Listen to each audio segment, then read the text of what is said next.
BPF हानजाया BTR एकर्डखौ दुसिबोबाय थानाय उनावनो दिनै BTR एकर्डनि दफाफ्रा मावफुंजाबोगासिनो दं।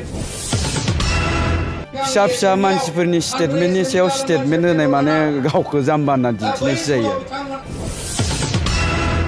बिथां धीरेन बर'आ 5000 भट मोनगोन ना मोना जोंहा सन्देह दङ। बिसायख'थिया गोलाव सम जाबोबाय।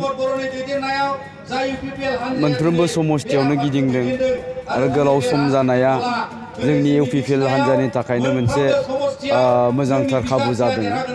जायनि थाखाय जोङो मोनसे समस्थियावनो खेबब्रै खेबबा फैनानै जोङो केम्पिं खालामनो मोनबाय आरो बे समावहाय UPPL हान्जानि थाखाय खोब मोजां दाजाबथा पजिटिभा जाहैबाय मा बे BPF हान्जाया BTR एकर्डखौ दुसिबोबाय थानाय लोगो लोगोनो बिथांमोना दुसिबोनायनि उनावनो दिनै BTR एकर्डनि दफाफ्रा मावफुंजाबोगासिनो दं आरो मावफुंजानो थांगासिनो दं।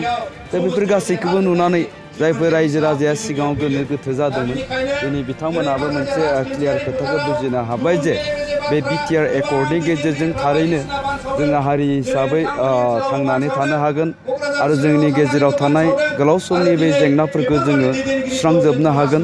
दिनै बे खोथाखौ बुजिनो हादों।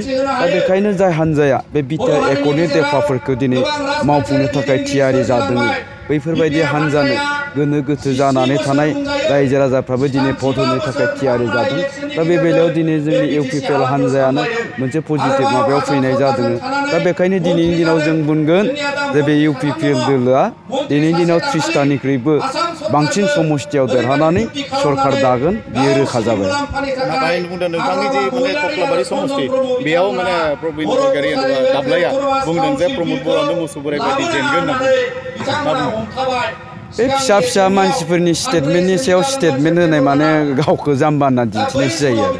दा बेखायनो आं बुंनो गोसो गैया दिनै कक्लाबारि समस्तियाव मा जानानै दं मा जानानै गैया बेखौ जोंनि कक्लाबारि समस्तिनि रायजो राजाफ्रा बयबो मिथिगौ। मानोना बे कक्लाबारि समस्तिया जाहैबाय जोंनि बाक्सा जिल्लायावनो बयनिख्रुइबो गोरों गोरासिन मानसिफ्रा जमा जानानै दं। दा बेखायनो दिनैनि दिनाव जेसेबांखिनि गोरों गोरा मानसिफोर दं दा बिथांमोना दिनै बुजिनो हादों दिनैनि दिनाव 17 बोसोर सरकार सालायनानै BPF हान्जाया जाय सरकाराव फेलें जाबाय बेफोरबायदि मोनसे हान्जानो दिनैनि दिनाव बे BTRखौ नागारनानै होनो गोसो गैया जोंनि कक्लाबारि समस्तिनि रायजो राजाफ्रा। दा बिनि अनगायैबो दिनैनि दिनाव धीरेन बर' बिथाङा गावनो सुक्ति खालामनानै लानानै फैनाय मोनसे एकर्डखौ रायजो राजाफोरनि गेजेराव थांनानै दुसिहैबाय दं जेराव गावखौनो दुसिनानै लाबाय दं। दा गतिके बेफोरबायदि इसेबां गोरों समाज थानाय बेबायदि समस्तियावहाय दिनैनि दिनाव जे धीरेन बर'आ जोंनि रायजो राजानिफ्राय भट मोनगोन बियो मालाबाबो नङा। दा इलेक्सन रिजाल्टनि उनावहाय नुगोन दिनैनि दिनावहाय प्रमद बर'आ बेसेबां भटआव देरहायो। आंथ' बुंगोन दिनैनि दिनावहाय बिथां धीरेन बर'आ 5000 भट मोनगोन ना मोना जोंहा सन्देह दङ।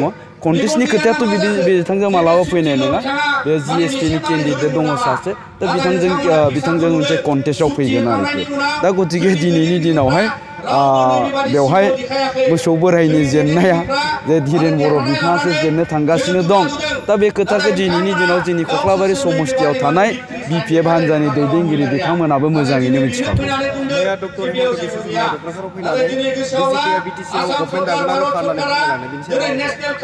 बेखौथ' गावबागाव हान्जाया दिनैनि दिनाव क्लेम खालामनानै लागोन। GSPआबो बुंदों जों सरकार दागोन, BPFआबो बुंदों जोंनो सरकार दागोन, कंग्रेसआबो बुंबावदों दिनैनि दिनाव जों सरकार दागोन। बे गावबागाव हान्जाया जे सरकार दागोन दिनैनि दिनावबो क्लेम खालामनानै लागोन आरोखि। दा प्रेक्टिकेल फिल्डआवहाय जोंनि रायजो राजाफ्रानो मिथिगौ हयथ' नोंथांमोनाबो साफा साफा रिपर्टार हिसाबै गिदिंबाय दं हिसाबै बेफोर खोथाखौ मिथिखायो जे दिनैनि दिनावहाय UPPL हान्जाजों जुजिनो हानाय मोनबो राजखान्थियारि सक्ति नैबे BTCआव गैया।